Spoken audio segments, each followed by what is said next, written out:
Hey everybody, welcome back to On Stage, Off Stage. I'm your host, George Sapio, and this month our guest is Robert Weibezahl. Robert is a playwright, teacher, and a writer whose play Doughnut Disturb is the third on our 2025 Diversity, Equity, Inclusion themed season. We'll have a talk with Robert right after the play. Doughnut Disturb by Robert Weibezahl. The characters are Dominic, played by Michael Thomas Carter, and Colin, played by Mike Davey. Twilight, a summer evening, a park in the city. Dominic enters and sits on a bench, takes out his phone and starts scrolling. Colin enters. He's wearing a homemade space alien antenna. He stops when he spots Dominic. Then he approaches the bench. What are you looking at? Colin places his stuff, a pizza box and a bag with donuts, down on the bench. Then he takes out a towel and begins to wipe the bench down. Jesus. You travel with cleaning supplies? It's a city bench. You're not going to get it any cleaner. Colin takes out a roll of blue painter's tape from his bag, eyeballs an approximate length, rips it off, and carefully applies it to the seat of the bench, designating a separation between himself and Dominic. What's the tape for? Hey, that's defacing public property. If you need to mark your territory, sit somewhere else, weirdo. Colin sits down next to him. Meatball. Excuse me? I know you were wondering. I was considering sausage, but in the end went with the meatball. It's my favorite topping, really. Not sure why I ever order sausage. And chocolate glazed. The best flavor, don't you think? Want one? No, thank you. Go ahead, there's plenty. I always order too many. I asked for a dozen. They give you 13, and the pizza filled me up. Want a slice?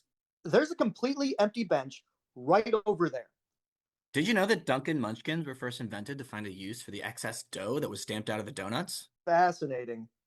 Truly. Maximizes profits, I guess. I really don't think that's true. Of course it's true. Why would I make something like that up? How the hell should I know why you make stuff up? I don't.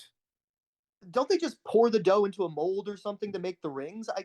I don't think they literally poke a hole in every donut. Did you know that many believe the donut, as we know it, was invented by a guy on a ship in the 1800s? The middle of his cakes was always doughy and greasy, so he figured out that they'd cook more evenly with a hole in the middle. What is this, freaking Jeopardy? Go away, please. But some people think they have holes so that street vendors could stack them on long sticks to display them. Listen, Ken Jennings, I've got about 10 minutes before I need to catch my train. Could you just leave me alone? There's a guy down there who looks like he could use a slice of pizza. I was here first. You taking the 804? What? The 804 train. What the The 819 is an express. Gets there about the same time. Listen, I don't know. Do I know you? Define no. I don't think I do. Listen, weirdo. It's not polite to sit down to stake out a spot, for Christ's sakes, on a public bench right next to somebody when there's other places to sit nearby. There are rules. Were you named after the school? Or was that just a coincidence? Now what the hell are you talking about? St. Dominic's School. How do you know my name is Dominic? Did you know that St. Dominic is the patron saint of astronomers? I don't think they ever taught us that. You went to St. Dominic's? I like to look at the stars. I like to count them. Did you know he invented the rosary? Who? St. Dominic. Again, I'm not sure that's right. His feast day is August 8th. Did you go to St. Dom's? I'm sorry, I don't remember you.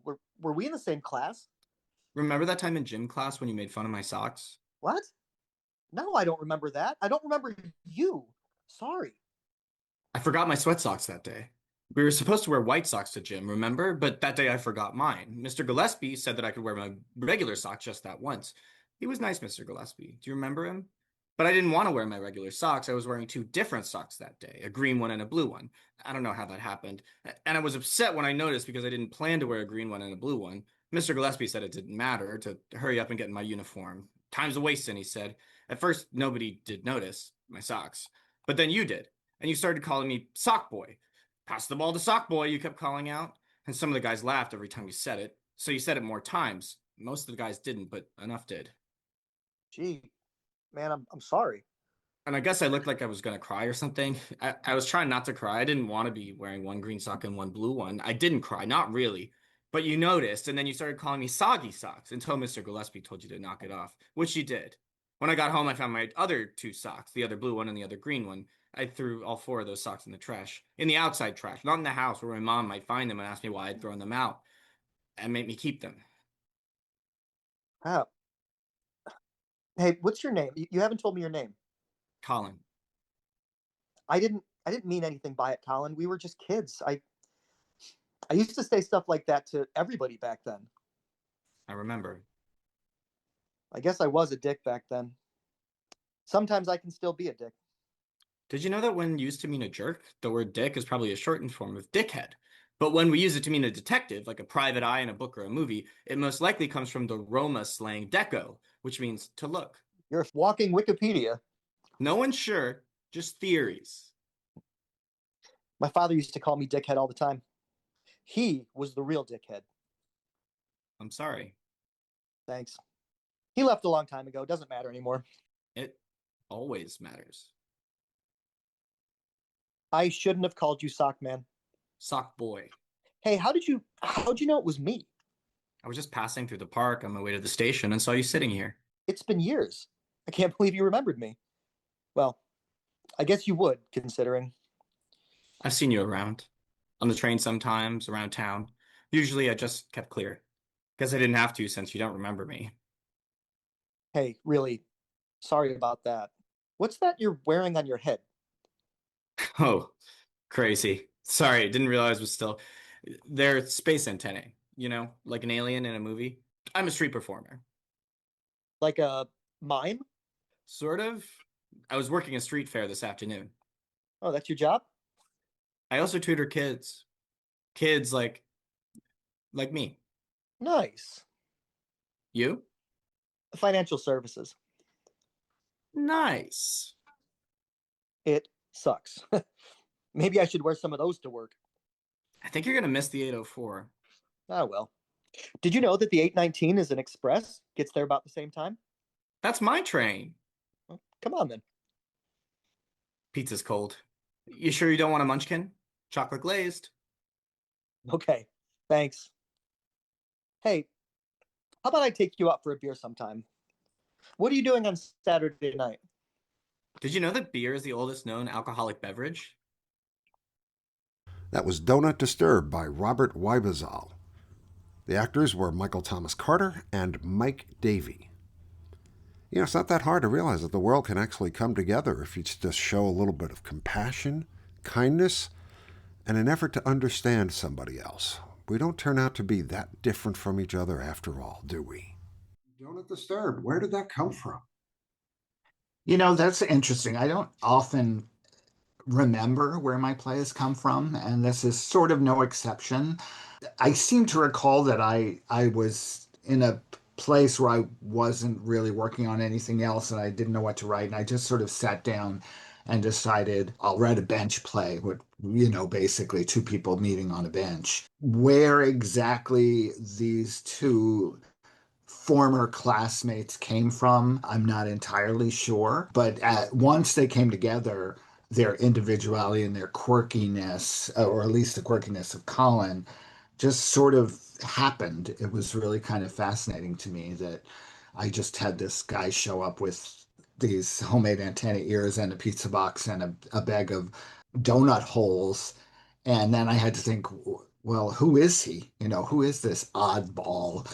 And I mean that in an affectionate way, who has just shown up, and who is this other guy who is perhaps on the surface a little more ordinary, and what is their past and what is their connection? And the play really happened in that way. And it is obviously, for those who know the play, ultimately a play about bullying in a lot of ways, or bullying in the past. But I didn't sit down and say, I'm going to write a play about bullying, is my point.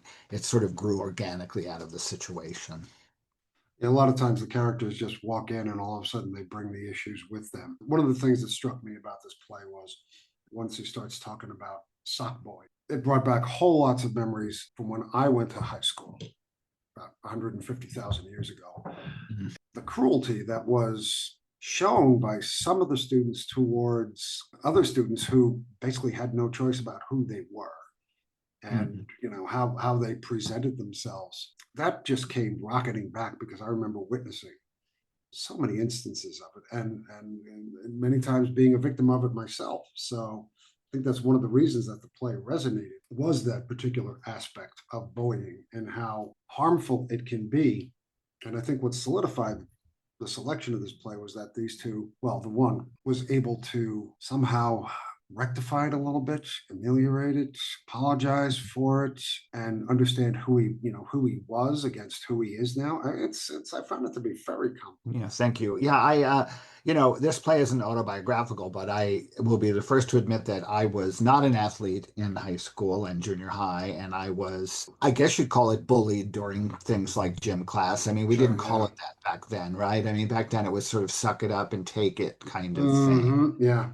And I was not like Colin. I mean, Colin, the character in my play, is perhaps on the spectrum, perhaps neurodivergent. I don't spell it out, but Right. he's not. I didn't have those issues. I was a nerd, but I did not have discernible issues in that way. That was a place, the playground, as it were, was a place for for other kids to take revenge, the jocks to take revenge against the nerds or however you want to say it. And, that stays with you even many years later. I'm fast approaching my dotage here, but we still carry those things with us. But I think as an adult looking back, and hopefully one of the things the play touches on is when we look back with an adult perspective, we realize that those people doing the bullying often were doing it for reasons perhaps based on their home life or based Sure. on how Yeah. they were treated by their parents or by other kids. So, when you're in the thick of it, when you're a kid, you can't take that step back and say, well, but he has issues of his own. And Yeah. I think I'm hoping in this play that Colin, the nerd, as if we're going to just to simplify, he has a certain wisdom, I think. He kind of is willing to forgive and he's willing to look at Dominic. There's a line in the play where Dominic sort of admits that some of this came from his treatment from his father Hmm. and says, but that was, I'm sorry, I'm paraphrasing because I don't have the play in front of me, but he says something like, but that doesn't matter anymore. And Colin says it always matters. Those things stay with you. I mean, as a fellow nerd, and I wear that appellation proudly. I was not a jock. I was not one of the more physically gifted students in high school. They used to stand me up in the back and use me as a biology skeleton. Yeah, the victimization that comes along, especially in physical areas like gym class, and I found this out later. You just mentioned that some of these bullies had miserable, terrible home lives. There was Yeah. just so much pent up rage and energy that this was for them, I guess, the logical place to let that anger out, under the guise of sports or gym hockey or dodgeball. Yeah. And of course, it's human nature, especially amongst teenagers that everybody else falls into line and then that person becomes the leader and everybody Yeah. else falls in line and joins in on the fun. Obviously, I'm not female, but on the female side, there's the whole mean girls concept, right? Yeah. And I guess Hmm. that's sort of the female equivalent. Hopefully, for most of us, when we're grown-ups in social situations, we don't gang up on people, but I think some of us learn not to. I think some of us learn that yeah. there are better ways to deal with adversity and challenges rather than an extension of bullying. This is one of the plays, I guess, in your canon where, well, let's say you wrote that you write a lot about plays that explore our relationship to the past, how it shapes, how it Mhm. haunts us, how we must reconcile it to move on. And this is a perfect example of that. Purely as a rhetorical question, how much of our past do you think, well, maybe not rhetorical, how much of our past do you think we actually take with us? Well, I suppose it varies from person to person. I mean, I have perhaps I'm cursed with a really good memory, but I carry so much of my past with me. And I think the more I write and the more time I spend writing, the more time that past resurfaces. I think maybe if one chooses a less contemplative profession, maybe you can kind of let it go. But when you're kind of grappling with things on the page, as it were, Yeah. I find a lot of things coming back that I didn't even remember, moments from my life. But that's a good question. How much can we let the past control the present? Really, I guess is Yeah. is is my kind of question in a lot of what I write, and hopefully, my characters for the most part in the course of some of my plays, learn to move on, that they learn to not forget, but forgive, and certainly incorporate it into life and not let it kind of stop letting it shape That's their hard to present. do. That is so hard to do because It so many of is. these It is. experiences were traumatic. Using the past, remembering the past, the things that we cannot escape. I think we have two choices. One is to succumb to them and let them control us, as you used that verb earlier, or, as you said later, come to grips with them, incorporate them as experiences, as lessons to shape our future actions. This was cruel, so I'm not going to do it. This was hurtful, so I'm not going to say it. Mhm.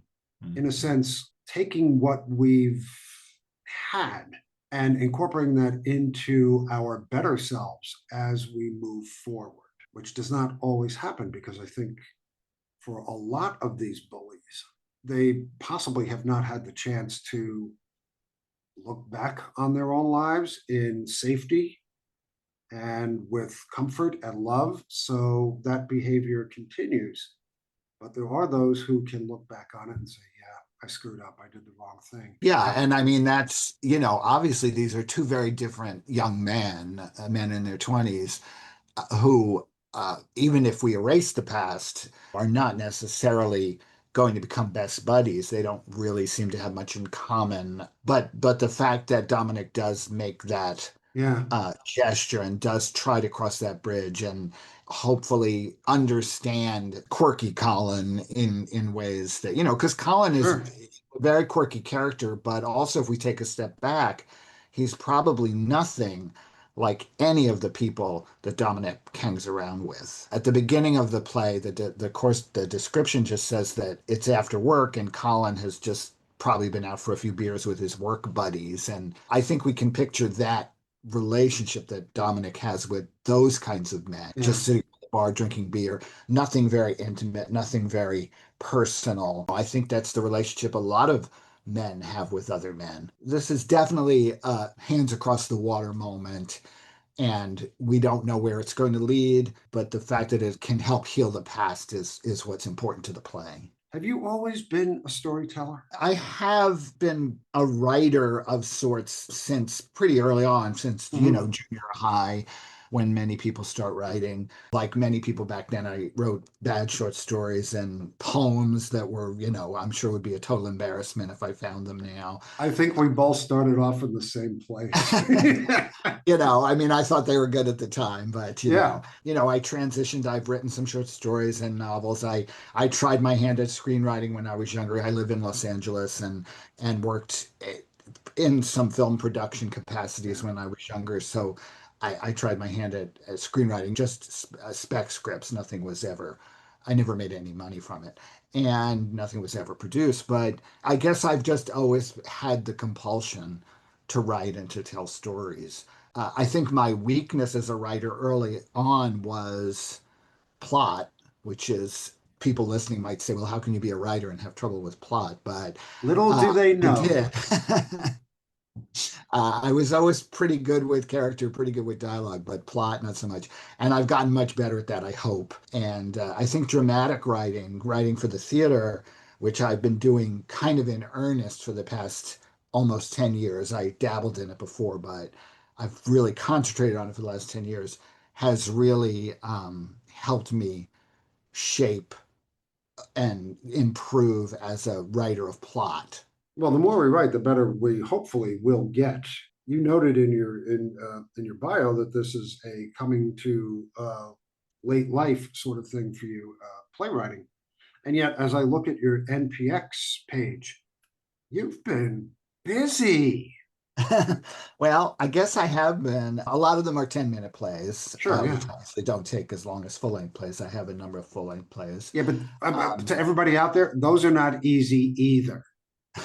Thank you. Okay, just because they're 10 minutes doesn't mean. Well, I will say that I did something 2 or 3 years ago that I kind of resisted for a very long time, which was join a writers group. Yeah. I was always one of those people who thought like, oh, writers, you write, you're alone in the room and you write. And some of it was also probably fear of criticism, right? Yeah. So I really avoided that for many years. And then I was invited, as I say, about 3 years ago, to join a Zoom writing group. And we meet every week, and I don't bring something every week, but it really is an incentive to produce in the sense that if a few weeks go by and I haven't brought anything in because I haven't been writing, it's sort of a really good incentive to say like, oh, I have to bring something in this Tuesday. I have to. Very often, that's what spurs something like Doughnut Disturb. It's something where you're like, well, I haven't been thinking of an idea, but I'll sit down. I'll put these two characters in the room, as it were, and see what happens. So when I was younger, in addition to working, I was also sort of a half-time stay-at-home dad. My wife was working full-time, and I was working from home. So, I had some of those responsibilities. And then I was doing a lot of freelance work, as I say, in the book publishing and marketing side of things. So it's given me a lot more time. To write what I want to write instead of what I'm being paid to write. Tell me about your first full-length play, Which Way the Wind Blows. When did you write that, and how long was it before you got it produced? So I wrote Which Way the Wind Blows is a play that I wrote about 15 years ago, or wrote the first draft of 15 years ago. And it is again, a memory play, sort of a play about the past. It's about a police officer who has a witness come in to give testimony about a particular case. And the police officer looks at this witness and kind of has this "don't I know you" moment. Then the police officer starts to piece together that he thinks he did know him, that they were children together, they were young people together, and that the witness was a good friend of his who sort of went underground during the Vietnam era because he was a war protester. And so the policeman has this dilemma. Does he out his friend? Because again, it was a friend who was very important to him. So that's the basic plot. And I wrote it, as I say, about 15 years ago. It had a reading that I set up locally. I was doing theater back then, community theater, so I knew a lot of actors. It went over well, and then I sent it to places. I didn't really know much about the process of submitting plays, and that was kind of on the cusp of like when you still were mailing things in, and before so it was more of a process. Then I worked on it, and then I started writing other things, but it kept coming back. And then in about 2018, I think it was chosen for a reading series at Theater Palisades here in Los Angeles, a wonderful theater which sadly burned down in the fires recently. It was chosen and had a great audience, had a great feedback from a lot of people. A lot of people connected, especially maybe, I don't know, in California with all the ex-hippies or something. A lot of people really connected to this play. And then it was in 2019, it was chosen for Future Fest at the Dayton Playhouse in That's a nice credit. Ohio. Yeah. And it was one of the 6 plays chosen for that. And again, it had a really, really good reading. Then 2020 happened, and I don't need to tell you what that. Sure. Everything shut down. So it kind of lost momentum. And then a good friend of mine, Tamara Ashton, who's a wonderful actress and director here in Los Angeles, contacted me last summer and said, I'm working with this small theater company here in Los Angeles. I want you to, I'd love to direct that play if you would let me direct that play. She had played one of the roles in one of the readings. It was produced in They put it on in March of this past year. It was successful, and now the same group, Tamara and the same group of actors, are kind of going to put it on again in September with a different local theater company footing the bill, as it were, Right. in a slightly different. I mean, LA is huge, as you probably know. So the first theater was in the San Fernando Valley, and this theater is going to be up in the Santa Clarita Valley, which only means something to people who live in California. But so it's basically the same production, but it's going to get another couple of weekends, which makes me really happy. That's great. Congratulations. Thank you. That's wonderful. Last question. Based on your experience, especially coming to this, as you said, later in your life after having done so many other things, for writers who are thinking, they've had life experience, they're thinking about playwriting, what would you tell them? Well, I would tell them to certainly get involved in the larger playwriting community, which is so easy to do now because of Facebook and all the various social media.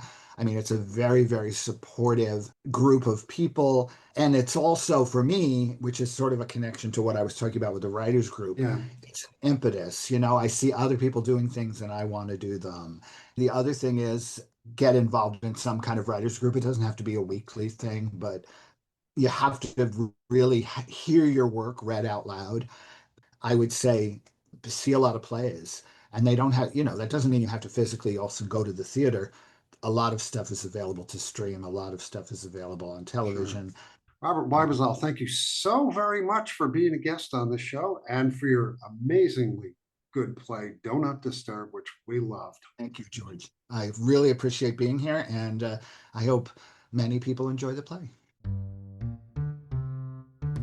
Hey kids, thanks for listening to On Stage, Off Stage. On Stage, Off Stage is produced monthly, and all of our shows can be found at onstageoffstage.org and also on Podbean, Apple Podcasts, Spotify, iHeart, and Google Podcasts. If you enjoy what we do, please recommend us to your friends.